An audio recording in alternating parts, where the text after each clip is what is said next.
All right, welcome in. Cube Show podcast, college football podcast. It's not going to come to you on Sunday anymore. We're just not going to be able to do it. But we're glad you're with us. This is week one. We're here. We made it. We're back, which means we take all the games from SEC teams and we go through what we saw on film. We break it down for you, what it looked like, maybe what's real, what's not, what took place, players we like, scheme we like, and we discuss it. We're brought to you by Wickles Pickles, Wickedly Delicious. Go get them in your grocery store. If they don't have them in your grocery store, ask them why. If you see them, have a chance to get them, go to wicklespickles.com. You can order them there. Get the T-shirt, the hat, get the gear, the pickleball paddles, get the aprons, whatever that is. Support Wickles Pickles. They take care of us. They make this show free for you.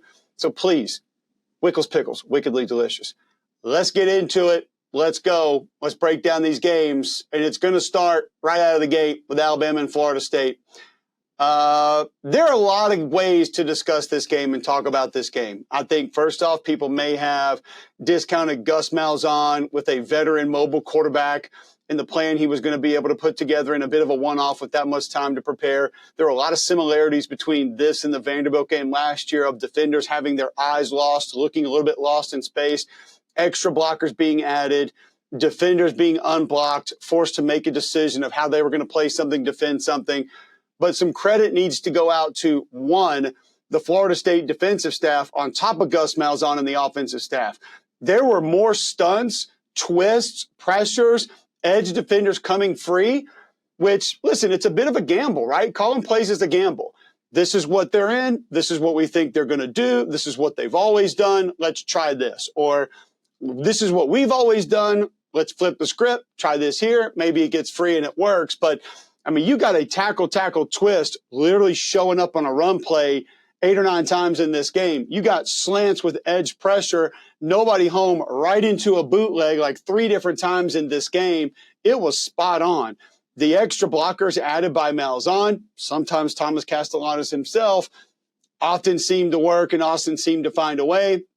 Couple receivers that they found wide open. It was impressive. It's impressive what they put together and how they did it. Florida State runs 49 times, 230 yards, 4 rushing touchdowns. Castellanos, 9 of 14, 152. Man, I didn't see that coming to that extent. And being on the road, quarterback's first start on the road, the weather, I think all helped a little bit. But at the end of the day, there's a part of this game that's going to be a little bit uncomfortable to talk about, and we're going to have to do it. And we're going to have to deliver that message because I want you to try to understand where I'm coming from on this. Listen, 18 didn't play well. Loafed, took plays off, however you want to say it, and that's disturbing. Guys got blocked at times. It's going to happen. But I think it's deeper than that. So some of the low-hanging fruit people are taking and putting on Twitter, and not that those aren't disturbing plays or bad plays, but I think there's another aspect of this that runs a little bit deeper that we're going to have to talk about, that if it were me, would be much more alarming, that I would be much more concerned about. Maybe 2-3 times as concerned about a guy, not tracking a play down from behind. When I've watched defenses in that uniform for a long time, there's been a couple of staples that you're going to get. Defensive linemen are going to strike and shed.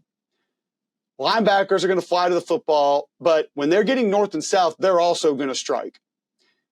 And by far, the most disturbing aspect of this Alabama film that I saw was for 4 quarters, Alabama was the absorber of the blows. And for a decade plus, Alabama has been the striker in these type of contests. I'm used to when a guard can come up on a linebacker and it's one-on-one, that there's going to be that pop. And if you've watched the film before, you know that helmet of the guard or the center of the tackle jars back, and you see it. It's a little, you can see it on film. And the feet look like they come off the ground a little bit, and all of a sudden he's got to reset. And when he's starting to reset, shed, make tackle. There were multiple plays in this game. Deontay Lawson, a couple of them, who is supposed to be the alpha of this defense. He's the next in that lineage of Rolando McClain, Reuben Foster, C.J. Mosley, Reggie Ragland, so on and so forth, that was bad. And I know he's coming off a knee injury. Maybe he's not 100%. I don't know. I've got him this week, so I'm interested to get there and talk to people to see kind of what's going on. But he took on a couple of those blocks by turning not his front shoulder into it, but his back shoulder, and essentially turning his back to the ball carrier, which I don't know how you intend to tackle someone you can't see. That was hard to watch.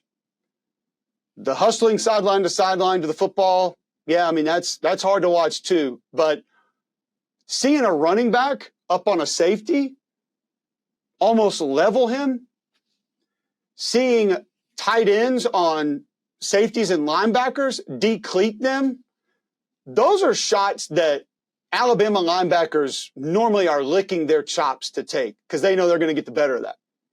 And they know they're going to be the bully. And here's where I know people will say, oh, it's just a little bit of physicality. It's not as big of a deal. This is where it becomes extremely alarming to me.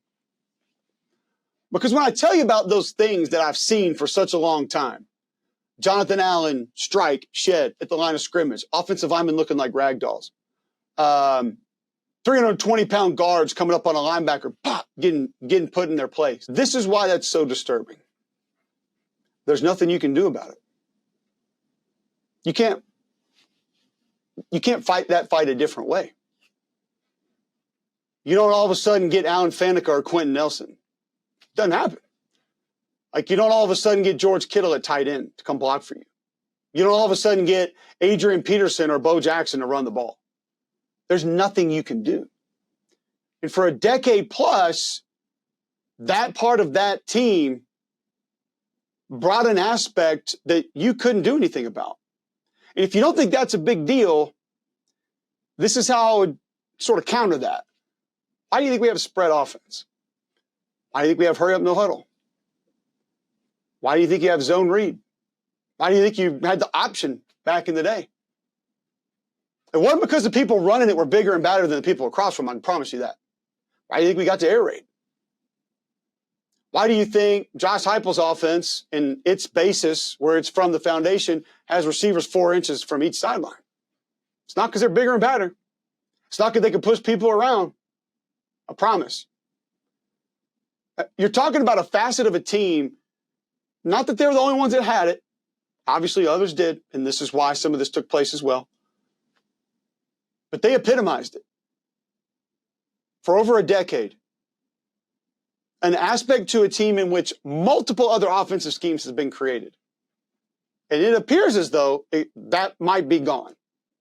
And I'm not throwing in the towel. I'm not sounding the alarms. I'm not quitting on anybody. I'm not calling for anybody's job.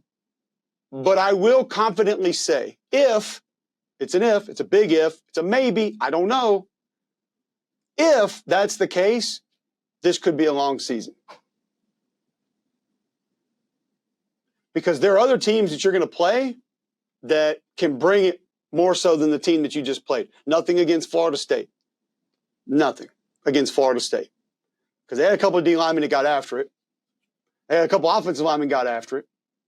And they had a pretty good game plan on both sides of the ball. So they had running backs that definitely got after it. Tight ends got after it. Receivers even getting after it, blocking. So a quarterback who, I don't really know another way to say this, got balls of steel. The difference with Castellanos in this game and a lot of other quarterbacks in similar situations is he found the conflict and he attacked it head on.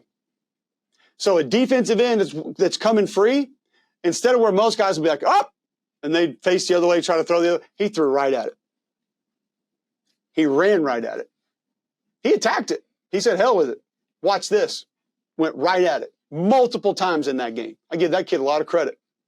Hell, he's lead blocking out there a couple times for different east-west run plays. But if the offensive linemen are not going to be attacked, the safeties are not going to come down and attack the receivers, the running backs, the tight ends. I don't know. Because you look across that board and you say, how many spots are you just better than everybody? To where you're just going to be a problem. And that's not that Kalen doesn't have a scheme and Grubb doesn't have a scheme or Womack doesn't have a scheme. They do. But the mass advantage came with talent and came with the ability to overpower you in multiple ways. Because those are things you cannot do anything about. I can't go out-talent somebody next week when they're more talented than me. and I can't figure out a way to overpower you when you're more powerful than me. I think speed can be limited. Athleticism can be limited. You can find ways to work around some of that. But those are the two facets that no one had ever been able to do anything about. And does not appear as though one of those is there right now. Could totally flip this week. I'm willing to give them that. I'm willing to give them a chance to go back to the drawing board, have a couple conversations with their teammates themselves, look in the mirror, get back on the practice field and say, this has got to change. Maybe it can. And I'll point out a couple of guys. Parker Brailsford played his ass off. That's one of the best football games I've ever seen Parker Brailsford play. I haven't heard another human say that. And I'll raise my hand. I'm not afraid to say it. I mean, you're talking about lateral agility and quickness. He's reaching 3 techniques. He's climbing up to backers. He's finishing plays. He's fighting his rear end off. Got punch, got balance. I only saw him get off his feet like 2 times in the entire game. He's helping his guards. He's about a dude that wanted to win. Brailsford was that guy. Jeremy Bernard was that guy. Running routes the right way, finishing plays, trying to do little things, extra things. There weren't a ton of others. I thought Alabama came out and ran the ball extremely well. I thought, okay, this is Ryan Grubb. He's going to come out here. They're going to impose their will. They're moving people. And they did at first. They were moving people. I thought they got away from that a little bit too early. My personal opinion.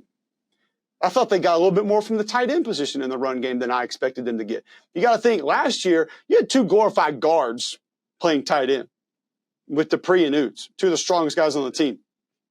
And you weren't going to have that. But I thought the tight end group, Danny Lewis and some of the others, did some really nice things in the run game to help out. And I don't think as much of it's on Ty Simpson as people say. I thought he gutted a lot of that game out. Because as I pointed out before, some of this you give credit to Florida State. I mean, he opens up for a bootleg, and there's a defender right there. It's a tough play, man. For a guy that can't, like, Mike Vick you and break you down like that, that's not his game. It's tough. Didn't have a lot of time to get set up in the pocket. Did not have a lot of time to survey the field. And had a couple of drops. Had a couple of guys playing receiver, didn't look like they want to be out there. So how much of that can flip? How much of that can change? Defensively, I thought linebackers were jumping gaps. I thought they played around blocks. We talked about the effort and the hustle, the intensity, the fight. I will say defensive line, 20, 22, 23, they gave you some good reps. Russo gave you some good reps. It wasn't consistent. You need a lot more of it. I thought the linebackers looked light and played light. At the end of the day, when I tell you they absorbed, like the defenders caught blocks. You catch a block from just about anybody, it's not going to go your way. That's what we love. I love to see you sitting back on your heels trying to absorb me when my job is to move you against your will. That's win. First check in the box from my side. We'll take that every time. So I thought, honestly, in some of the pass protection stuff, I mean, listen, the tackles got beat inside. Tackles got beat upfield. I've been trying to tell y'all all offseason, the number 1 pick stuff, you need to stop. Just don't do it to the kids. Stop. It's not there. It's not. Caden Proctor's missed 2 consecutive spring practices, and we just anticipate he's going to make this massive leap. And he had struggles in prior years. That's just not it.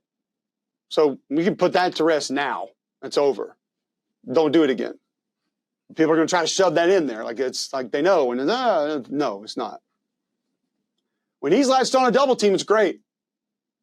Change of direction's a problem. And, I thought there were other portions of the offensive line. I didn't think guard play was bad at all. But there were some misidentification of things in protection. Backs going different ways. Games not being passed off. Slide protection got him in trouble once or twice by a defender tracking against the slide. Those things got to get cleaned up. And like I said, too many free runners off the edge. In times that a lot of times a sprint out or a boot is coming right at it, and they had their number. There's not a lot you can do about that. So I think portions of it can be repaired, but a lot of those portions that are going to be repaired are mentally and emotionally on individuals. The coaching staff can't go out there and make that stuff happen.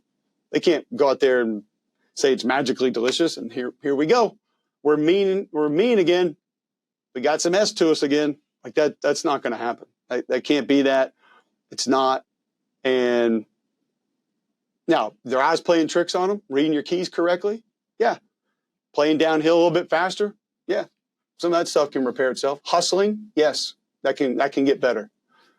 But there's got to be some hard conversations that are going to take place around there here in the near future.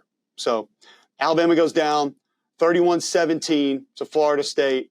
Tough loss. We'll see if they can bounce back against Monroe this week. Arkansas gets Alabama A&M 52-7. A couple of things I liked in this game. Taylor Green, thought he was excellent. Thought he looked a little bit more in control, command. Only a few balls maybe off target. Thought he threw the ball well, 24-31, 322, 6 passing touchdowns. I love Mike Washington running the football. I love A.J. Green running the football. Taylor Green ran for 41. They got a couple of backs that want to get downhill. Like they are going to get north and south. I think they got a good stable of backs. I like what some of the receivers did. Omega Blake, I thought, looked really good. C.J. Brown did some nice things. I gained confidence in the receiving corps because we didn't really know what we were going to get.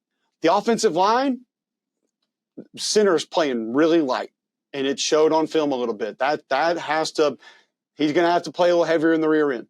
And once they get into SEC play, and they jump into it quick because you got Ole Miss, Memphis, and Notre Dame coming up. That's not time to be playing light. So I think you have to feel good about certain positions offensively, and the offensive line I think has a chance to continue to come on. I thought they executed gap scheme runs extremely well. Guys pulling, getting out in space, having an understanding of what that was going to look like. But the backs finishing north and south, and Taylor being able to maneuver the offense the way that he wants to, manipulating fakes and reads, like they're going to get some stuff open. They are. They're going to get opportunities down the field. And receivers, the thing that I liked the most was you saw the ability run after catch. Maybe not as much as you'd want because you didn't have a ton of like 40-plus yard plays. But to shake a guy here and there and then even go down after that, like that can come in time. That's going to be there. Some of that timing rhythm, some of that different route combinations, they'll find some of that. Defensively, love the athleticism of the second, third level. You got a couple of hybrid players that you already see in signs of being able to do some different things. I thought 97 was really active up front. Quincy Rhodes, he's going to be a problem. I think he can go in and out a little bit, and he can be versatile, play some different things for him. Love the way that he operated up front. And then obviously you got a couple linebackers that can run, safety hybrids that can run. Like Steven Dix did some really good things. Larry Worth obviously can go in, out, up, down. I think Travis is going to use a lot of that versatility this year to add guys, add numbers to the box, get numbers out of the box, confuse, and just try to win the numbers game. Cam Ball inside. He's going to give you good reps. They got some of the younger guys inside some reps. You're going to have them. They're going to have to be guys that step up and make some plays.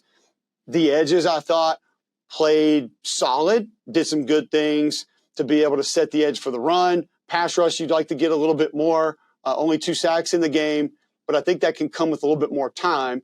I felt good about 52-7.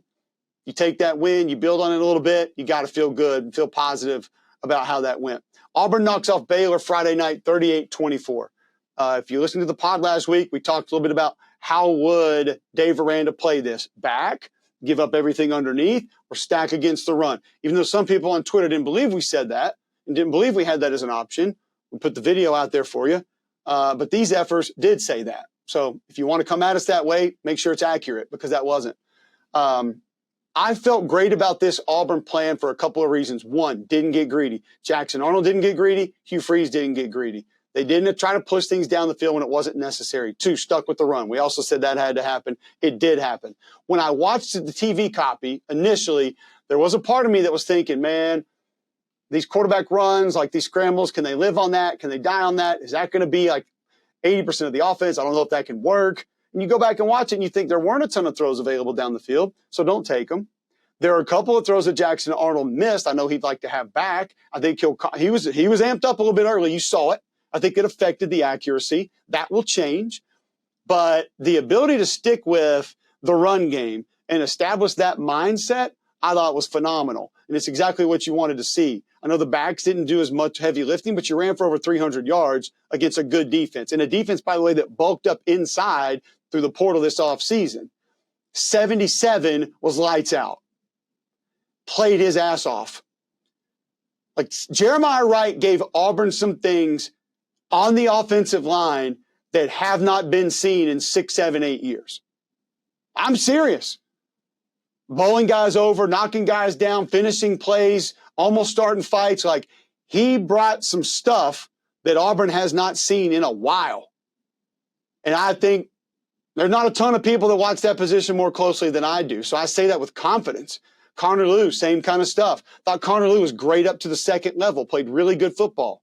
Also, you give Too Tall Miller a ton of credit. Wright goes out of the game. He comes in at guard, where he spends most of his time repping tackle, and they didn't miss a beat. He was great in the 5, 6, 7 reps that he had getting Auburn down into the end zone. You got to be proud of that. And we mentioned in the preview of the season, Auburn depth up front, a little bit different. Because you go get Chaplin and Miller, who, by the way, both had their struggles in pass pro. Thought run blocking was pretty good. Got after it pretty good. Liked the effort. Almost everybody's tackles are getting beat inside right now. I don't know if we have invented a new pass set in the offseason, if we just don't think that that's there, if we're all just over antsy, but like everybody's getting beat inside. Texas got beat inside. Auburn got beat inside. Bama got beat inside. Like, everybody's tackles getting beat inside. It's early. We'll wait and see if it works itself out. But they stuck with the plan. Gap scheme runs, north-south runs. I thought the backs got north and south really well. And here's another part that I didn't feel great about. Brandon Frazier added a lot to the run game for Auburn. 87 tight end was really nice in just getting a little extra oomph. And you didn't know if that was going to be there, where that was going to come from. Preston Howard didn't feel like he kind of brought that aspect of it. But the tight end position really did help in the run game. It did. It made a difference. I thought the receivers blocked well for Auburn. The perimeter blocking was actually really nice.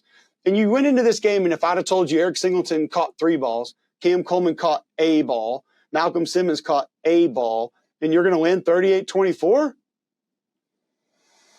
Don't think people would have believed that. Don't think people would have thought that that could have taken place. Now, the secondary questions. Okay, I felt like most of that took place in zone coverage where you got some mismatches. Michael Trigg, former Ole Miss tight end, had a really nice game. They got him underneath in some space, found him up the seam. All right, they got you on that a little bit. Sawyer Robinson's a really good quarterback. Really good quarterback. That's why this game was so dangerous. He throws for 419. You don't love that. You don't want to see that. You don't want to see Cole Wilson go for 134, whatever that was. But I did feel good about Kieron Crawford off the edge. I see now why people were raving about him in camp. Keldrick Falk did some really nice things off the edge as well. Moved him around some. Did some good things. Thought Robert Woodyard did some good things as well, getting into the backfield. Thought DBs had a really nice game. Listen, you get an interception. You bat a couple balls down. I think you leave that game feeling pretty good about yourself. And there were some breakdowns in the secondary. I think those can be cleaned up. You got one DB that looks like he's going to have an injury and miss some time. You don't like to hear that, but they do have good depth there. Want to see a little bit more from the interior of the defensive line. But all in all, you leave that game feeling great about what you showed, how you won it, and what you did to actually go get the win. Felt pretty good about it. Felt like it was a nice win. So we'll move on. Hey, guys, want to tell you about Game Day Men's Health. Don't forget, go to GameDayMen'sHealth.com. Office open in Trussville now as well. They got office in Tuscaloosa. They're all over. Go to GameDayMen'sHealth.com. Sign up for the free consultation. If you are feeling on edge, if you're lacking sleep, if you're lacking energy, they can help you with all of this. Okay, weight loss, multiple weight loss programs that they can help you out with at Game Day Men's Health. Go fill out the consultation form. Go in there. It's free. Free PSA test, free testosterone test. They're going to let you know where your health is and then let you know all the things they can do for you. There's no reason not to take advantage of this if you're not feeling great. You want to lose a bit of weight, you're feeling rough, you're not sleeping, GameDayMen'sHealth.com. Go in there and tell them about them. You heard them on Cube Show. Very little upfront fee for the programs they offer. That's different than a lot of other places. Open now in Trussville, GameDayMen'sHealth.com. Florida dominates in their win. Just watch the first play of the game. And basically every offensive lineman except for the right tackle has some sort of a pancake. I mean, Barber throws his dude out of the club. Left guard and Slaughter get a combo 11 yards down the field. And then right guard has his guy literally pancaked probably 15 yards down the field. Jaden Ball, awesome. Lagway, solid. Got more. Jacoby Jackson got a couple runs. He looked pretty good. I thought the receivers looked fine. The screen game's going to go. You could see that begin to develop a little bit. I want to see DJ throw the ball away. Don't try to keep so many plays alive. Like, there's going to be some where they just have your number. Just get rid of it. I know he can hurt you with his legs and whatnot, but, like, I want him to take care of himself. So I do want to see that just a little bit more. Still a little minor concerns with the tight end position. Also want to see some straight drop back from DJ. Like, I don't think everything needs to be play action, pull protection. I hate pull protection. You'll hear me talk about it on this show, where the guard comes around like they're running a gap scheme and then he floats out there. Like, it's easy to get by if you got the right call on. And I think he'd be great just with a straight drop back. And I don't feel like he gets a ton of those. It's part of that's just Billy's offense. It's what it is. But all in all, the offensive line was ripping. The backs were running hard. DJ made some nice throws. I think he had a drop or two in there as well. Missed one or two also. It's first game. Not going to get mad about that. Up front, I thought you had a couple of defenders that really stuck out. Really do like 94. And I think that's Tyreek Sapp, and like his ability to change direction, play flat down the line of scrimmage. Thought that was pretty good. Saw Titus Bullard in there a little bit as well. Liked 93 inside. Micah Borlow, I believe. This dude, he's going to be able to anchor. He's going to be a problem for people to deal with inside. I can just tell you that. Like, he's a guy that he's going to help them a lot. And they've had sort of that plug in the middle for a little while. He can sort of be that dude. And George Gums just showed you, like, that athleticism. We saw it when he announced he was going to transfer into the SEC. Flexible, bendy, like twitch, long arms. You kind of got to see a little flash of he could be I've heard some good things about him in camp. He could be ready to put a big season together down there in Florida. So you didn't have a flag. You didn't have a turnover. You won 55-0. Great. Move on, go to the next one, and try to win that one. But there's not a lot to complain about if you're a Florida Gator fan with what you saw in that film. I thought it looked pretty good top to bottom. Georgia, also a lot to like. And listen, guys, I always say they handle their business. I understand the level of the opponent. I get it. But there's some people who don't handle their business against lower level competition. So I'm going to give you credit when you do. Thought Gunnar Stockton looked great. Roman and I did read and react. He's worried about him running the football. I'm like, dude, what did Hank Williams Jr. tell us? Country boy will survive.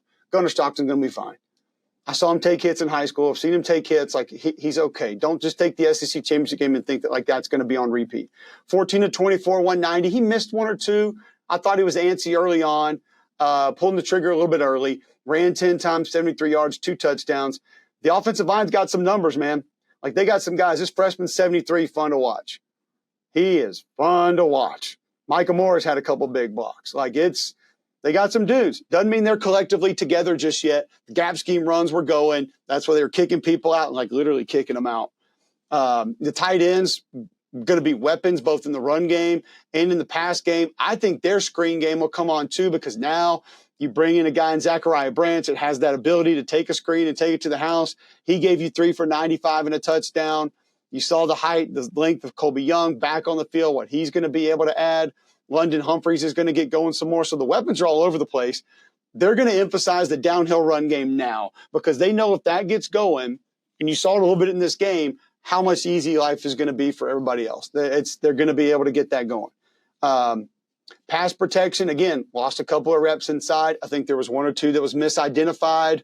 But what I liked most about what I saw from Gunnar Stockton here is there was no hesitation. When it's time to tuck the ball and go, he put the ball down and he ran. When it's time to get to the check down, you turn and you throw it to the check down, and we get out of here and we live to fight another day. So I just think that they're going to hit home runs on screens. They're going to free up their skill position players because they're going to emphasize the downhill run. They have the bigger personnel to be able to do it. You have younger offensive linemen that are going to continue to grow and mold and be able to do different things. Defensively, I thought it was a solid performance. I love Gabe Harris, man. Like, the dude, like, doesn't really have a home. He just does whatever they ask him to do. 3 technique, edge rusher, dropping cut, whatever. Like, he'll just do it. And he gets away with it because he tries hard. Like, he busts his rear end. Fun guy to watch play. Thought Raylan Wilson played really fast. Like, he looks scary fast if he has a chance to get going. We didn't even see Mendoza really out there that much. So y'all can make fun of me for that, but I think it's still going to happen. Don't worry. I think he's coming. It's going to take place. Thought inside Xavier McLeod gave you some good reps. I thought there were a couple guys inside that we've seen a little bit of, but now we're going to get a lot of run that look fine. And I think they're going to be okay in there. Might not be as dominant as it's been before, but I think that you're going to see them be okay. I mean, Christian Miller did some good things in there, and they can hold the point. They can strike and shed. They can penetrate and disrupt when they need to. You still want a little bit more off the edge, but I think that you're going to have multiple guys that have the speed up front to be able to get to the quarterback. They're going to have to line them up in different places to do it, but the D tackles are what's going to open it up, and they penetrated and disrupted in this game. I think they'll be able to do that a little bit more moving forward. You got off the field on third down. That's huge. You had a mobile quarterback. You didn't let him get loose, and you win 45-7. So you move on. You take that win. If you're Georgia, you got to probably feel pretty good about it, if I would imagine. Kentucky. All right, Kentucky, there are parts of this that people are going to be disappointed in, but parts I think you should like. 24-16. Number one, it's a really good football team. All right, you probably have a tight end and receiver going to play in the NFL. Tucker Gleason goes 23 of 40 for 270. Chip Trainum, who you had, is there running the football, so you know he's SEC capable. Like, they got dudes on that team. And it's a damn good football coach. It's like, don't be overly disappointed. I know Zach Calzada was 10 of 13, but here's what you got from him. The long perimeter throws, like, he can spit that ball out there in a hurry. That's going to be an advantage because teams are going to have to respect that. Pushing the ball down the field, he can do it. Teams are going to have to respect that. Now, what he has to find a way to do that he did not do in this game is change speeds on the intermediate stuff. So when you get a crosser, you don't throw it 95 miles an hour. You get a flare to the back, you don't throw it 100 miles an hour. There are certain guys in this league that know that and have figured that out. Zach still has a ways to go with that. Dante Dowdle ran the ball well, 14 for 129. So I'm not putting the complete stamp of approval on the O-line just yet. Center played really good football. I like what he did. The right guard did some really nice things. However, I can see it. Like, you can see the vision of it down the road. And I told y'all in the offseason, this is what Mark's going to get back to. Bloody your nose, get in a fight that a lot of people won't welcome, and then find a few explosives. We thought they were out of receivers, right? Well, then you see Macklin. He goes up and does a couple of things. Gilmore looks like he might be able to help some. And you still have Willie Rodriguez, who's like a hybrid. Caddis is going to be out there blocking his rear end off and catching a couple of balls. So it wasn't a lot in the pass game. I get that. But with who they brought in through the portal and where I think they're going to go, I can see it. Like, the roadmap is there. It's written out. They got to stay in the lanes and not take any detours, but I can see it. So, because like on the defensive side of things, I thought you got some good reps up front. I think 35, Steven Souls is going to help off the edge. Like, he can freaking get it. He's got twitch. He's got real twitch. He's somebody that's going to help. Sam Green brings a little bit of extra oomph out there. Like, he's a guy that's kind of fun to watch, but he's a little bit of that old school sort of Mark Stoops guy off the edge. 3, Alex Afari has played safety in this system, linebacker in this system. Like, having him, Brad White must just be thrilled. But they played hard off the edge. They crashed the pullers. They dented the pocket. You got a couple of guys up front in the middle of that defense that have been around and understand how it's supposed to work, like Gerard Smith and Josiah Haynes. I feel pretty good about this group. Now, they're not going to win any games 45-42. It's not what it's going to be. They don't want track meets. But getting back to sort of what they were and what made them sort of elevate under Mark, I can kind of see that happening again. And I can see the ways that they're going to get it done. Run the football, play action, get the stretch play going, counter some gap scheme in there, get a little bit of screen here and there, take your shot plays, defense rugged, fly around, be tough to deal with. Like, all those things kind of started showing up. It's not all going to be there at once. I get it. But I felt better than this game than a lot of other people did, because I've told you guys, running that stretch play is hard, and this group has a little better feel for it. And then you throw in the gap scheme stuff with some guards and tackles that can pull and move, and a home run hitter at running back. Then you play action off that and you get your shot plays in, good things can happen. So I actually felt pretty decent about it. 24-16, they get the win. over Toledo, a good football team. Don't feel bad about that one. I'm just telling you. All right, LSU gets a win over Clemson. This was massive. I had Clemson winning this game. I was wrong about it. And if you'd have told me that it went this way and it was a bit of a slugfest, I would have told you that probably leaned more Clemson, because I would have thought that the Clemson D-line was manhandling that LSU offensive line, which they did give them some problems. I mean, LSU ran for 108. You know, it wasn't like a great day on the ground. Caden Durham did some nice things. I like some of the hybrid players like Xavier Thomas, Aaron Anderson, going to be lined up different places, do different things. I thought Nussmeier managed things well. And you could see it. Like, you watch the film, I'm sure the game tape, whatever. This dude's taking 8-9 seconds at the line of scrimmage to move things around. I mean, he is up there, traffic cop, the whole thing, moving the point, changing this, getting guys realigned, the whole thing. Like, he is the general manager of the offense, the head coach of the offense. He's doing all of it. It's cool to watch it because you know he's doing a lot of it to just give them the best chance to succeed, even though they might be outmanned in certain places, specifically in this game up front. Didn't think the O-line was bad, but you can't turn guys free, number one. That's not going to be able to take place. It's just not something that can happen. Most of their rushing yards came on cutback runs. Like, that tells you're not going to be able to live on that forever. You're not going to get a defense over pursuing all the time. But you give Durham and some of those guys credit for being able to find that gap backside and be able to make some things happen. He made some good throws. A couple receivers made some big plays. Barryon Brown, Aaron Anderson, Xavier Thomas. Hey, Bauer Sharp was even blocking a little bit. I know I'm not allowed to say that, but he was getting there mixing it up some. Nobody wants to hear that, but you got weapons over there, man. If the O-line gets figured out with this defense and how they looked, they're going to win a lot of games. And you get over this whole obstacle, kind of like Auburn did with the play calling, how many quarterbacks, playing golf, who's calling plays, all that's now gone. One win pushes that to the side, and you say, all right, now what can they really get done this year? Same thing here with winning the opener. You take so much BS from the offseason, you push it aside and say, here we go. All right, defensively, oh, buddy. I mean, I thought this Jack Piperman kid was a great get, and you'll never know if you're just watching it how much he opens up. But guys who play like him allow defenses like this to work. Because everybody just thinks, oh, they blitz 3 guys. If you go back and watch it, there's not a boatload of plays where they're bringing 5 or more. It's usually 4. It just looks totally different, and it's from different places. But you got to have guys like Jack Piperman who are willing to run down the middle of an offensive lineman so another guy can't bump over to get him and pick him up. Or crash down on a guard to blow everything up and it can't be traded back off to where you switch it and then the blitz is picked up. Or rush upfield knowing you're not going to get the sack so that corner crash can come underneath and get to the quarterback. Weeks does it. West Weeks does it. Pyburn does it. Even some of the guys inside. And I will say this.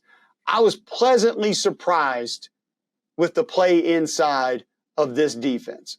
Bernard Gooden, 88. Mabro, 93. Dominic McKinley, 96. I thought that group was much better than I anticipated. Much better. I don't know if the depth is going to be able to hold up. They're going to need more reps from other guys. But you got a bunch of train killers on this defense. You have a bunch of kamikaze pilots on this defense. They were really good in coverage. You didn't see a ton of dudes running free. You picked off Klubnik. You had contested balls the majority of the game. I'd feel great about this defense if I was an LSU fan. You got every freaking look you can imagine. I mean, there's a couple you walk up and it's like a 5 technique, a 9 technique, and just backers and safeties. Like, what do you even call that? What's a center come up and ID that as? I mean, you get one pressure off the right side. The right tackle for Clemson is like folding down. I don't know what he's thinking. And whoop, Perkins off the edge. Sometimes it doesn't have to be Harold Perkins is just that gifted. Sometimes it's the design of it and the execution by the other guys that we just talked about. Whoop, allows it to happen. So that defense is real. It's going to be a problem for a lot of people if they stay healthy. Because you got kamikaze pilots, sacrificial lambs, and talent. Put all that together with the way that Blake Baker manages it, it's going to be an issue, and he put it on full display. Press, off, zone, cloud, pattern match, overload one side, everybody off the ball. Like, you got everything, and it's going to be that every week. Every week you're going to get it. And it was impressive to watch. You know, DeLon had a great game 4. I mean, he had the pick, but like the coverage, the batted balls, the contested balls, like they made nothing easy for Clemson. And that's what you don't want to see. That's the worst kind of defense to play against, is the ones that just make you freaking grind. The ones that when you get a 4-yard completion, you're like, oh, hell, it feels like a touchdown. And that kind of feels like what this defense may need to be. Now, offensive line, a lot to clean up. Tackles, beat inside. They mis-ID'd a couple protections. A couple backs and offensive linemen missed the guy that they were supposed to switch off to. That's got to be – you cannot get this quarterback killed. You can't. Not to have a chance to win anything real. You can't do it. And that group's got to get better.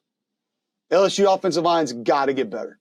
Because I think right now it's the one thing that I look at still and say could be a problem for them moving forward. But 17-10 against what a lot of people, including me, thought should have been the number 1 team in the nation. You take that. Brian Kelly monkey off the back, you take that. You move on, and you're excited about it. Hey, guys, don't forget about my friends at Rowback. I don't know where the logo is on this one, but this is Rowback here. Maybe it's on the bottom somewhere. I know it. Read and React, I'm going to be in Rowback almost every week. So always check them out. Use promo code COLE20, C-O-L-E 20, save 20% on your purchase of everything at Rowback right now. They got all the SEC gear. They got all the college football gear. And the hoodies are second to none. Quarter zips are great. Polos are amazing. Go check them out. They have joggers. They have shorts. They have workout shirts. They got hats, belts. Rowback.com. Go get geared up for fall. It's coming. You don't want to miss some of that new gear they have for your teams, too. Really cool stuff for college football teams, and they'll get you set for all the games you're going to go to. Promo code COLE20 at Rowback.com today. Save 20%. Mississippi State, a little bit of a slow start, but you go get a win against an in-state team that you know had their mat on, and regardless of what the coach says about the payroll, he brought all his guys in there with him. Everybody knew what to do. Everybody knew the scheme. Everybody knew the system. So I feel like that levels the playing field just a little bit. But you got to see in full force why when Blake Shapen is in the game, the offense can go. I thought he was deliberate, calm, patient. Felt like last year early on when you saw him, everything was like antsy to get it out. There are a couple times where he's just flat-footed in the pocket, knowing something's going to come open, hits it. He had a couple receivers make some big blocks downfield. Big blocks downfield. Love seeing that. Because when the perimeter guy's blocking this offense, and that was a dump to the back, and it was over up on the top hash going to the right, that's when things can go. Because you get all these high percentage throws, all these quick throws. You get tight ends, receivers, running backs blocking downfield, you're going to hit some more home runs. They're going to be there. Thought Davin Booth ran the ball hard. I thought multiple backs ran hard. And the thing that I like about him is in this offense, you're going to have space. So you need to get upfield in a hurry. And they did that. Take the ball. Don't dance. If you do, one bounce, get upfield. And they did that in a hurry. I liked what I saw from them. I thought the offensive line looked better. Not a finished product. Not unbelievable right now. But the protection looks a little bit better. I like moving the pocket with Blake Shapen. I feel like we got a little bit more of that. The deliberate pocket movement of, hey, sprint out. You know, we'll play action rollout here. Like, let's get him on the move. 1, protect him a little bit more. He's accurate on the run. 2, he'll tuck it and run. He had a couple carries, picked up decent yards. So defensively is where we all had questions, right? By the way, I thought some of the receivers looked nice too. Like Brennan Thompson, Traore tight end, still he's going to help that team a lot. Anthony Evans, Jordan Mosley, Aiden Williams, they got some guys at wide receiver. They got enough to get it going there at wide out. But defense is where we wondered, okay, can it be any better? I thought Nick Mitchell played well. I thought Nick Mitchell's reactions to where the football was going to be, whether he needed to be upfield, flat, taking on a block, whatever that was, I thought that looked pretty good. I felt good about him out there and what he was doing. Lost contain a couple of times, but those were usually runs that bounced. So guys are jammed down inside, get stuck in the middle, congestion, bounce outside. That's got to be managed a little bit better and taken care of. But the same thing I said last year about him, the effort's there. The kids are playing hard. They played hard on film. I like what I saw from them. 28, playing down to the line of scrimmage. Big fan of that. Love seeing those safeties run down, make plays, not to be afraid. Tanner Johnson to be able to come down and lay the lumber and be able to hit. Now, still a lot of movement. Probably going to have to do that. Slants, twists, different pressures. I think Colton's still going to have to live that life, but I think it'll pay off more so this year than it did a year ago. Because you just saw a little extra bulk up front, and I think that's going to give them advantages. But I thought they played hard. They tackled well. They ran to the ball. You feel good about it. 34-17 against a team that probably really wanted that one. A lot of emotions. You feel good about it. You roll with that one. You move on. Solid win for Jeff Lebby and his crew. Got a tough one this week. We'll see how that one goes. All right, Missouri going back to Friday. Again, we know the level of their opponent, handled their business, but there's a lot to like, man. There's a lot to like. Bo Perbula, we didn't really know. 23 of 28, 283, 2 touchdowns, no picks. Efficient, on time. What I love most is he threw the ball to the spots that they were supposed to be, not to the receivers. And a lot of times, quarterbacks will throw the ball to the receivers, and then it's a yard or two behind them. Like, he was hitting the spots that needed to be hit for the receivers to go run and make a play. Beautiful deep ball early up the seam on the post route. Got a touchdown off that one. Marquise Johnson looked good at wideout. Josiah Manning, Eli told us at media day he's not worried about the receiver group. You saw some flashes as to why. They look explosive. And in the backfield, freaking Ahmad Hardy, man. Warned you guys about this dude. He runs pissed off and understands the stretch play because he ran it at ULM with Bryant Vincent. And I'll say this, watching him in this game, he's going to develop a little more patience or a little more continuity with this group. There were 3 to 4 runs that if he waits a little bit longer, and it's just kind of his nature to just go. But there was one with a guard climbing up on a backer, and the backer's kind of playing front side, and he is trying to decide, and he takes it front side. He's going to wait on that one in a couple weeks and cut it back, and it's going to go for even more. But I love Bo Perbula's operation of the offense. And all these young quarterbacks, all these new quarterbacks, whether it's Jackson Arnold, Bo Perbula, whether it's John Mateer, I want to see them operate the offense. You guys call it game manager. I don't reference it as that. Don't have procedure penalties. Don't be panicking to get the ball snapped. Don't fumble things when you're trying to hand the ball off or do different things. Don't look panicked in the pocket. Know where the ball's supposed to go. Know when the ball's supposed to get out. Know how to get your guys reset. Just control and manage and operate the offense. He did that extremely well. He looked comfortable. He looked confident. He knew when to tuck it and run. He got north and south when he did it. He wasn't indecisive about it. And he's got Brett Norfleet on his team, who I absolutely love. Norfleet was killing folks at the line of scrimmage. He caught a touchdown pass, showed soft hands, big target. That's going to be his best friend. Norfleet is vastly underrated, but I feel like you had the offensive line struggle in pass protection a little bit. Once again, tackles got beat inside some. We got to get that worked out. We got to fix that. The defense, mistakes, but you'll take them because they're full speed. And one of the differences is if you're talking about the Bama stuff from earlier, you put this Missouri film on, you don't want to pull against this Missouri defense because they are going to try to run right down the middle of your sternum, and they're going to try to break you in half. It's Zion Young or whoever it is out there on the edge that you're trying to. Damon Wilson looked great. He showed his speed and athleticism a little bit. They will go right down your chest, and they're going to try to hurt you doing it. Thought they were active up front, did some good things there. Now, there are a couple times they're taking themselves out of plays. So you're going to get the aggressiveness, you're going to get the movement, but you can't run yourself out of plays. And that did happen a little bit to this group in this game.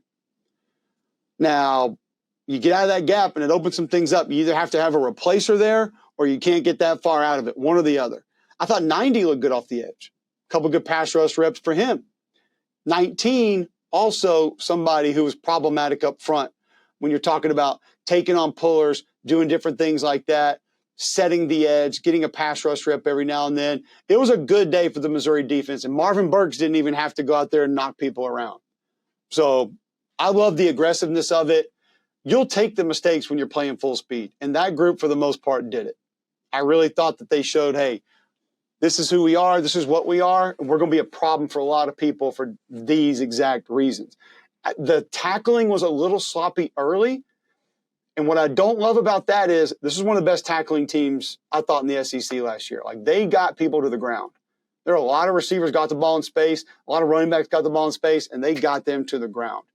That was a little sloppy early, but not to the point where I look at it and say that can't be corrected, or that's an issue, or we're not going to be able to get that fixed. I didn't think it was like that for that group. But Missouri, a big win. So many questions that you had, some answered. So you feel good about moving on. They got a massive one with Kansas next. That's going to be huge. Oklahoma. Tried to tell y'all they had the best D-line in the SEC. You didn't believe me. Told me I was dumb. Somebody didn't know what I was talking about. I get it. It's Illinois State. I know, whatever. They threw for 34 yards and they ran for 117. John Mateer, just ball player, man. He's a freaking ball player. 30 of 37, 392, 3 touchdowns and a pick.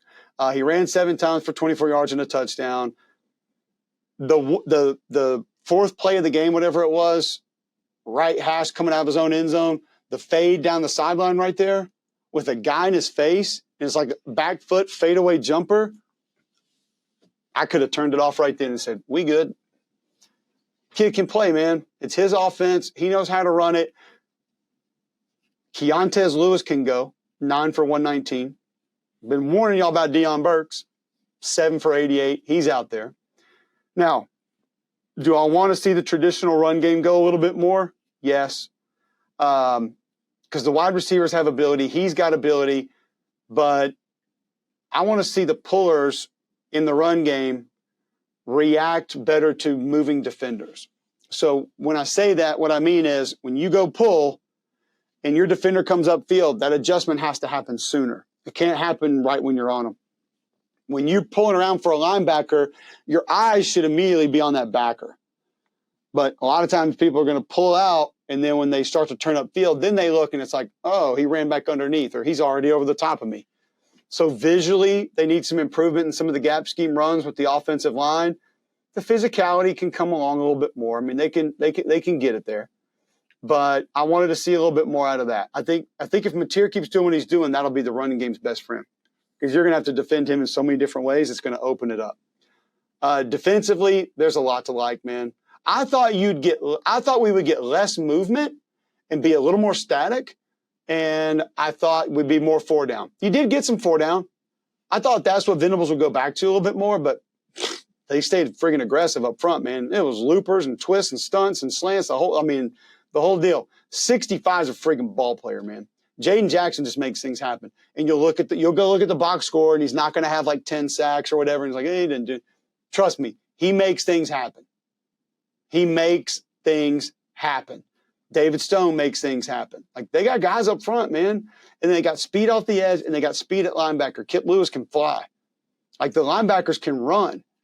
They get to the football. Gentry Williams stood out in that defense. Like, he can get to the football. So that Grayson Halton up front at D tackle. Like, they got a rotation of big D linemen. They got a couple edge guys that can play, linebackers that can run. It should be a really good defense, and now it looks like they're going to have the ability to score. The defense got to stay solid, though, because, listen, Mateer's going to give the ball away at times. It's going to happen. He's a risk taker. He's a gunslinger. You take that with all the pluses that he gives you. It's fine. And you're going to need a complementary run game. If that comes because he's forcing everybody to spread out or because he's having success down the field, whatever, take it, get it. But the execution of it has got to get better. Because you get against better defenses, you're not going to be able to run sloppy powers and counters and have success against SEC defenses. You're not. They're not as good as they were. The D-lines are a little bit down, but you're not going to be able to pull that off. You're not. Not against the groups I saw this weekend. It's not going to happen. 35-3, great win. A lot to feel good about there if you're OU. And you keep getting that offense, more continuity, get them to gel a little bit more, getting guys on the same page. You got a chance to be pretty sporty. I was in Oxford over the weekend. Met with Pete Golding. He's raving about his new guys. And I'm like, Coach, before the game, I can't believe how excited you are about some of these new guys. Cam Franklin, Antonio Kite, different guys like Tosh Chambers. And he's like, shit, Coach, I don't know what we're going to get. I got no idea how we're going to look. I hadn't seen them. But he made a great point. And this goes to where I think a little bit of ways that Lane's building this team. He goes and gets the portal guys that he needs now. It doesn't mean there's not guys in the system that are going to be able to play one day. Like Cam Franklin, going to be ready to play. Like Perkins has obviously been there, but you go get Uman Mielen that can help you out and give you another body there. I think the key, because Xavier Harris apparently has got some of his pad level stuff taken care of. He's a monster. Had an interception in this game. He penetrated, disrupted in this game. They need 95 and 97, Andrew Maddox and Cameron Beavers, to step up and give them 8 to 12 snaps a game. Because when you get into SEC play, your D tackles are going to have to roll. And you got a little bit from the interior in this game. They're going to need more. They're going to need more bodies playing there. Cam Franklin will go in and out, so he's going to be a big help. He's a guy that can really help him. Deshaun Womack showed a little bit off the edge in this game. Liked what he can do. Uman Mielen aggressiveness. Sage Ryan and Antonio Kite are the keys. Because Sage Ryan is going to have a lot taken off his plate compared to what he's doing at LSU. And according to Pete, he closes space to ball carriers faster than anybody else they have. Cool story about Sage Ryan I'll share with you. Golding told us when he was coming out, he was Saban's #1 safety on the board. And Pete's like, he goes to LSU, he's playing a little bit, but he doesn't look great. He's not playing fast. And you're just like, this isn't the guy that we saw. Sage Ryan tells us he had the green dot on at LSU and played multiple positions. Now, this is not shitting on LSU. Some circumstances work, some don't. That's how it happens. But when you hear Pete Golding say, this was the one guy Nick Saban wanted at safety, in that same year, you had Cooper DeJean, you had Andrew McCuba, there's another guy that's in the NFL right now, I'm pretty sure that came out in that class. You're like, okay, dude can play. And so Pete wants to take him and say, hey, man, go do this. Because Sage Ryan told us, like, it wasn't really my thing to be directing traffic, telling everybody else what to do. I just need to know my assignment and see ball, get ball. I think he'll be able to do that more, and I think that you'll see him probably have a lot more success. Antonio Kite. Talked to Nick Savage, a strength coach. He's like, Coach, he's not going to get you with the 40, not going to get you with the vert, not going to get you with the bench, but the dude can just play ball. Like, the dude's just a football player. And like Pete's like, he's the closest to Amos that they had last year. So they put him on Ted Hurst the whole game. Ted Hurst is a big 6'3", 195-pound wide receiver that should be in the SEC right now. He's at Georgia State. He didn't do anything. And Kite was a big reason why. So if you've got Sage Ryan playing mostly nickel, Kite can lock a guy down. You still have Jalen Braxton, who's probably not close to 100%, but he'll get there. Like, the secondary should kind of take care of itself. Daughtery at linebacker, they love Tosh Chambers, small school kid. He's got a fiance. He sold him on how he wants to increase his value. He dominated D3. He's going to be a player and help him out. If Cam Franklin and some of those younger guys up front come around, like, maybe this defense doesn't take a big step back. Like, maybe it's fine. The difference maker, though, is going to be Kewan Lacey. Kewan Lacey, a couple big runs, like running through people, legs churning, making guys miss, open field. Lane told us they haven't had this since they had Quinchon. And he showed it a little bit. Transfer from Missouri. Like, he's got real juice. He's got a pretty incredible grill also. But he can be dynamic. The thing that will hold them back, the thing that will hold this team back, is the offensive line. They didn't play well. They didn't look good. You get your quarterback killed early. You got runs that are getting stuffed in the backfield. Like, that can't happen.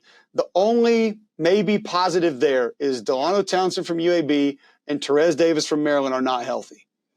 If they get back and can at least form a little more competition, maybe give a little more depth, give you some different options, possibly that could go. Jaden Williams is going to be huge at right tackle. They need him to have a big year.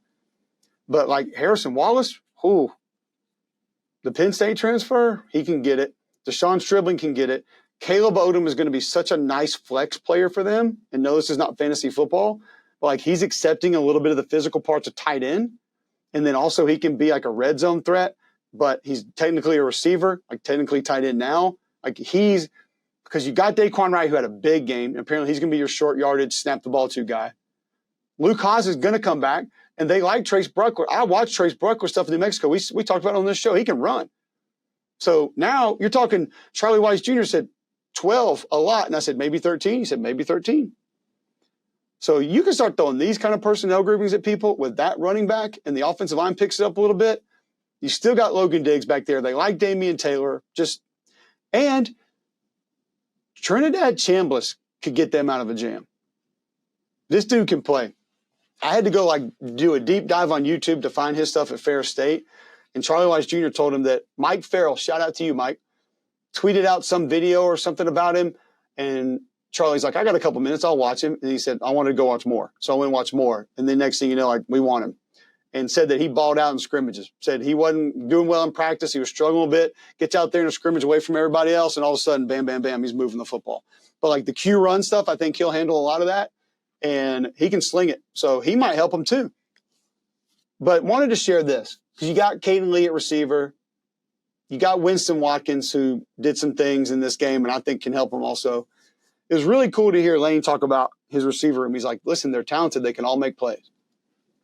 And he said, they got the best 40 time? No. They got the best height, the best quickness? No. He goes, I want football players, man. He goes, I want a guy with awareness. I want a guy with know-how that if he needs to break a route off 2 yards early because of the coverage, he knows how to do that and go attack the football. I want to know a guy when a ball's underthrown, how to adjust his route and go get it and not say, well, you didn't throw it to me. And I think that mentality is a little more of what Lane's doing top to bottom than people give him credit for. Everybody talks about the portal stuff. And I'll say this. I actually think all the stuff that people said would never work and couldn't sustain and wasn't repeatable and you couldn't recycle that with how Lane handled the portal early, it's kind of starting to play into today's college football. Because think about what you don't see from Ole Miss. You don't see Lane's speeches in the meeting room. You don't see all these guest speakers that are coming in there. A lot of the peripheral BS, that's not on the forefront really for him, I don't believe.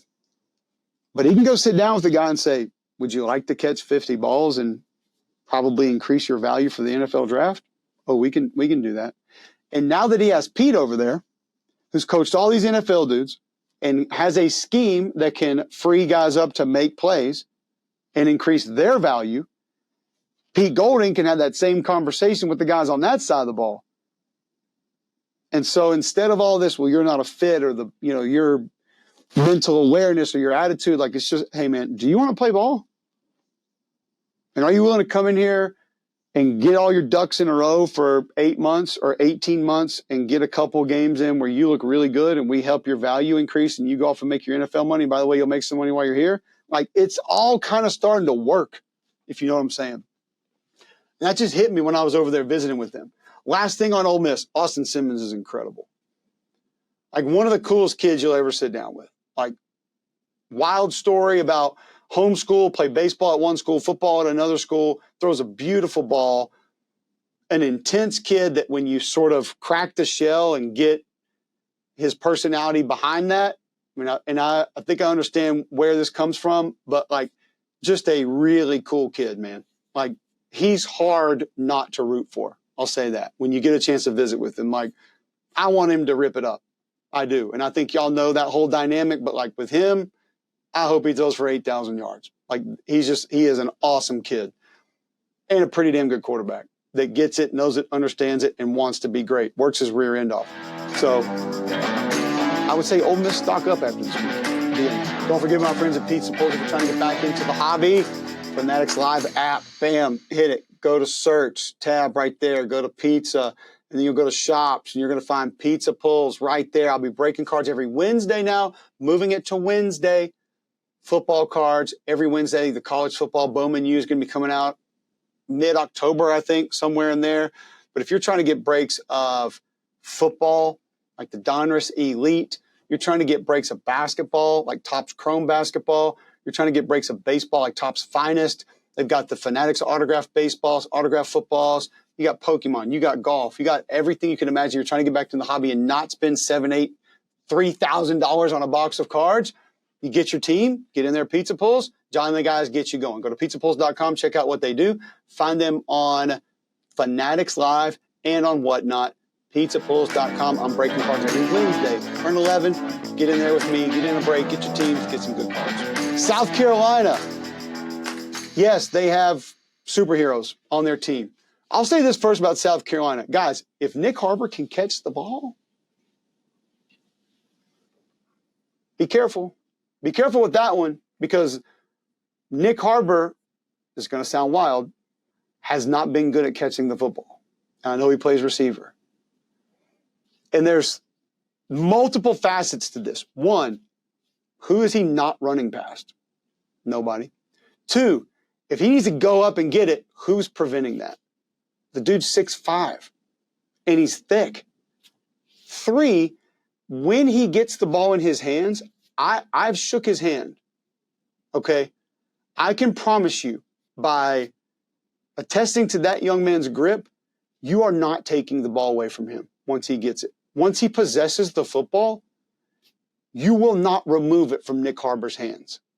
I would be willing to bet that most normal humans, if given the opportunity to do it with two hands and he was palming the ball with one, could not take the football away from him. I'm just telling you. But if that has softened up and like kind of come down to earth a little bit with what Dylan Stewart's going to give you, Lenore Sellers is going to give you,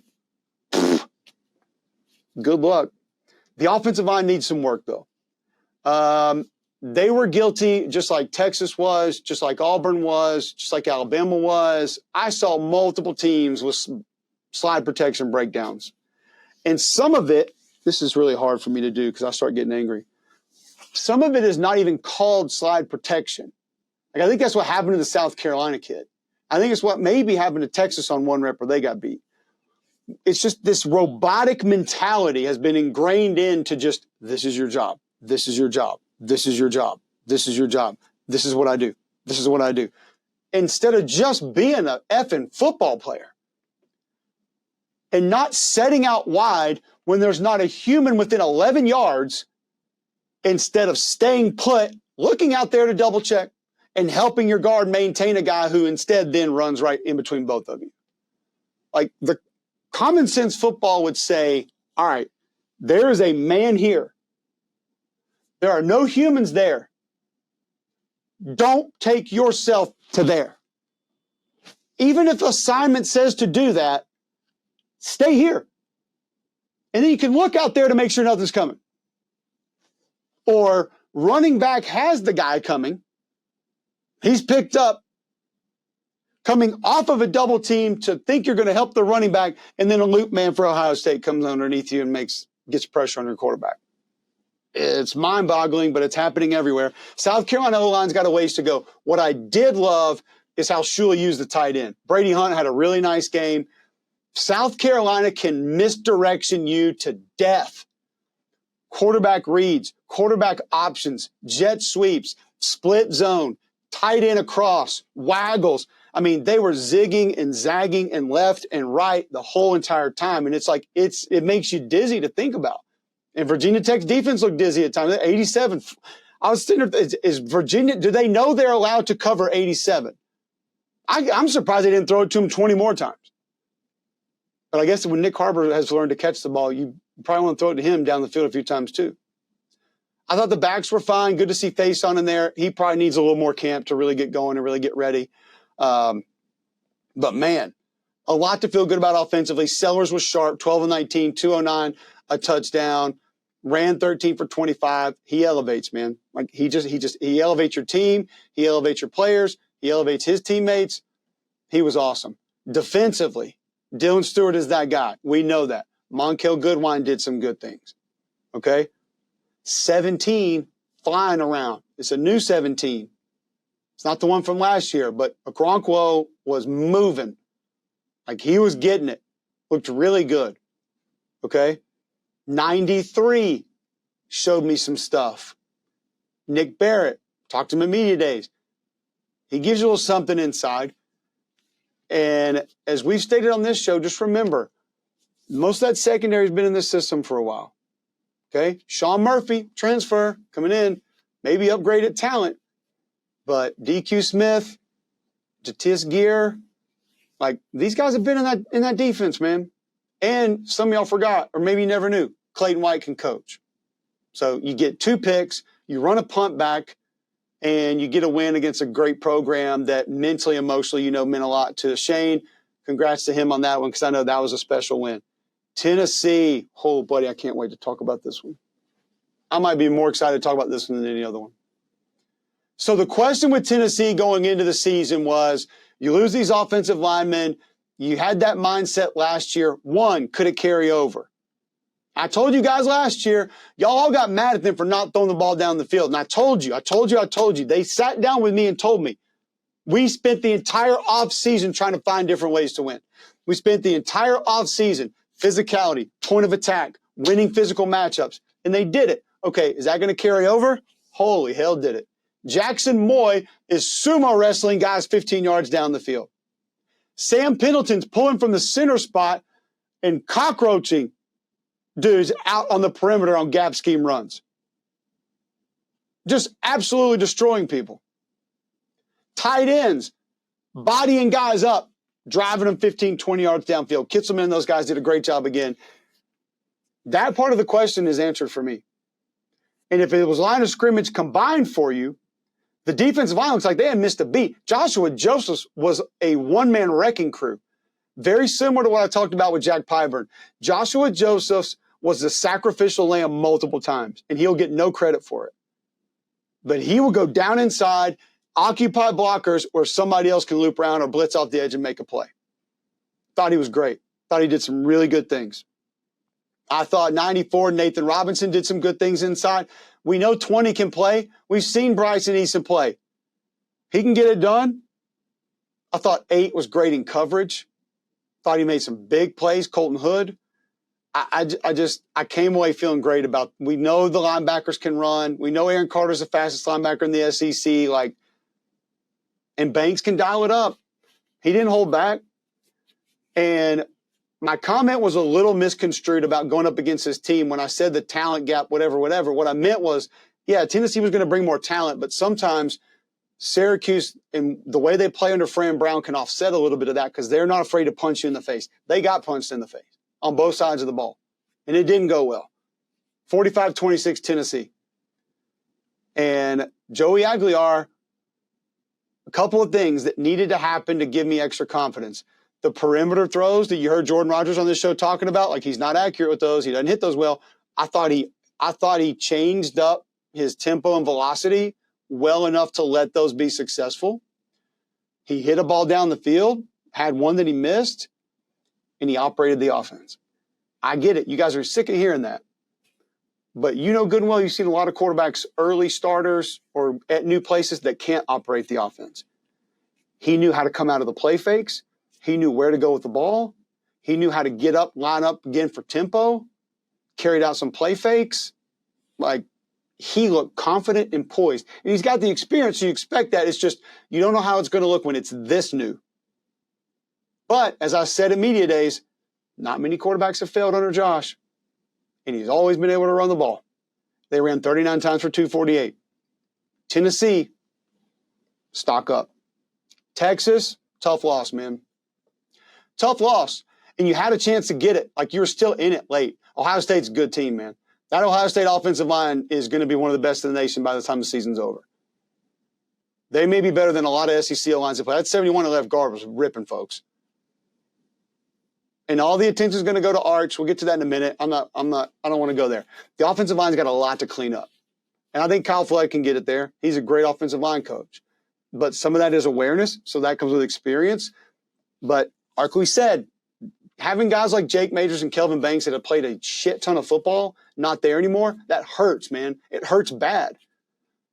Not having a tight end like Gunnar Helm that's been through all of it with everybody for so many years, it hurts. It's different. And Jack Andrews was fine, 4 for 50, solid.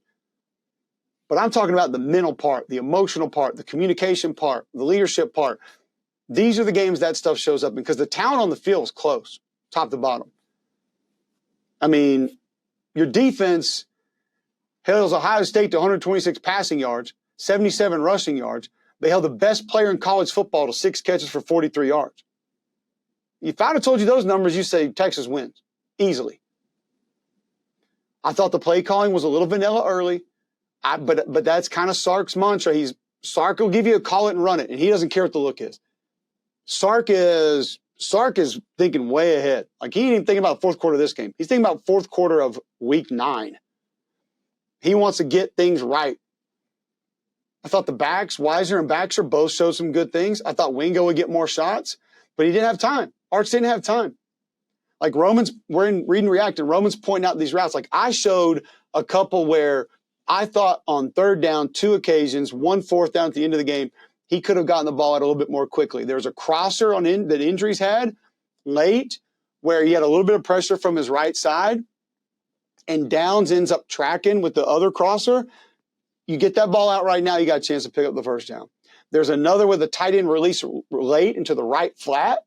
Now some pressure coming, but that ball could have gotten out quickly and potentially had opportunity. There's another one where the tight end is out in the flat, roll, wait, then go to the tight end when he's right on the sideline, doesn't pick up the first down.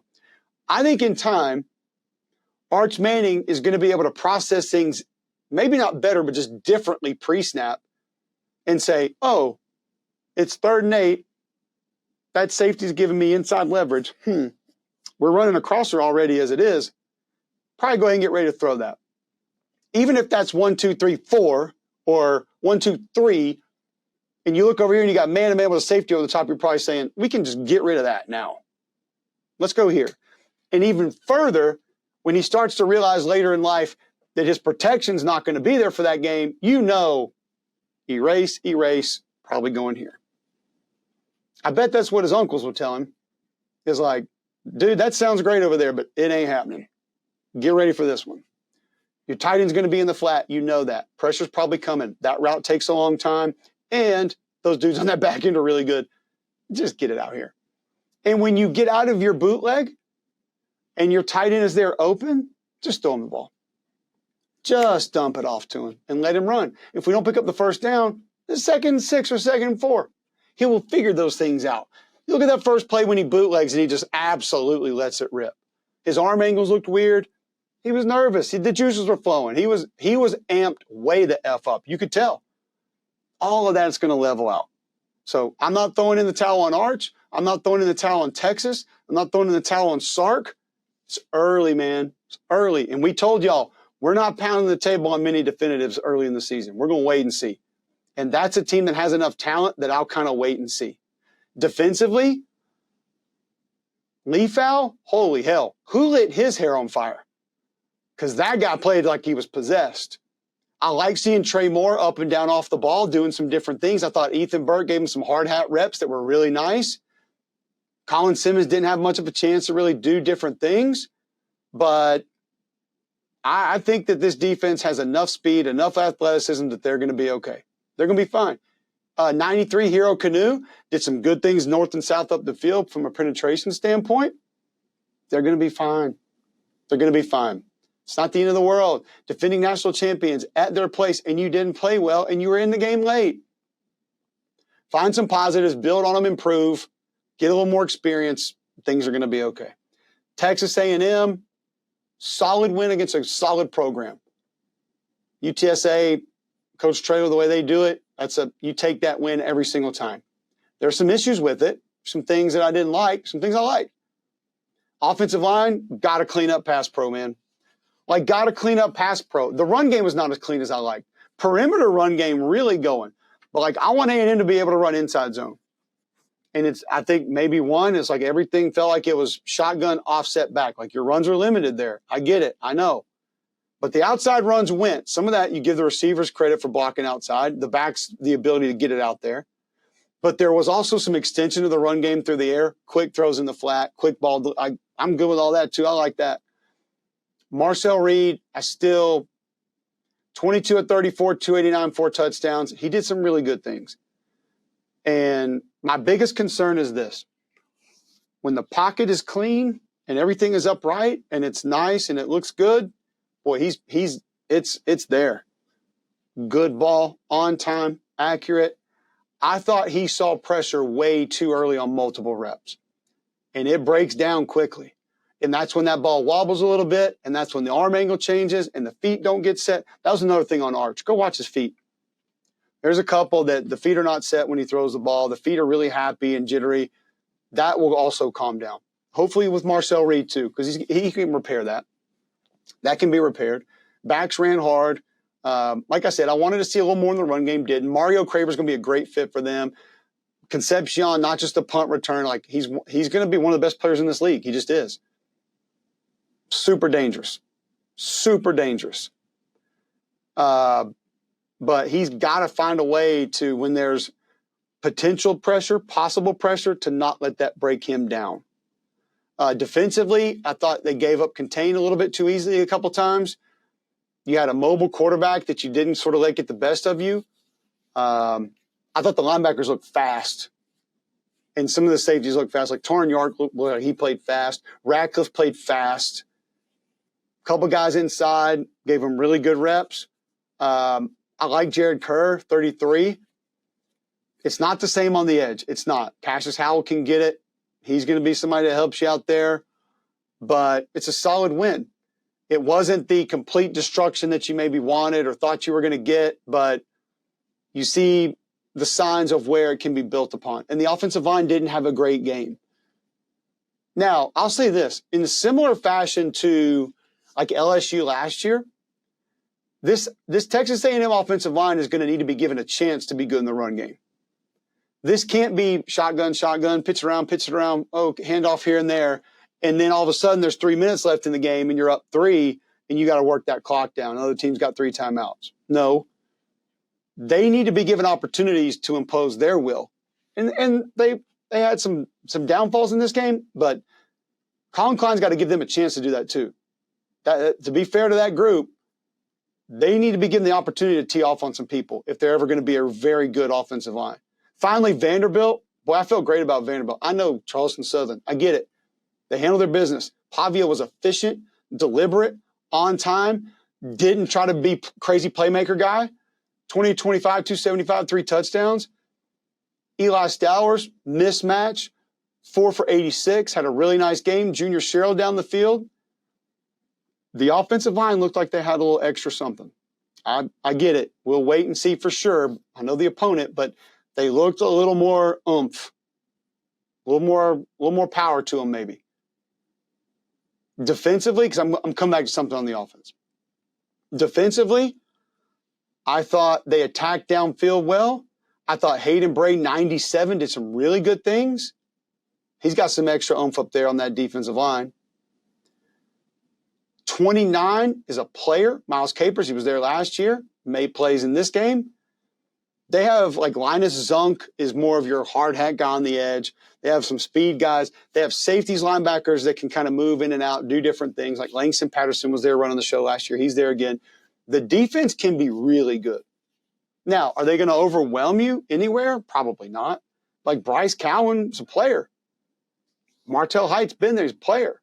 So if that offensive line looks like it's improved to the point that I saw, it's just a little bit better, I could see it. I could see them being a problem for a lot of people.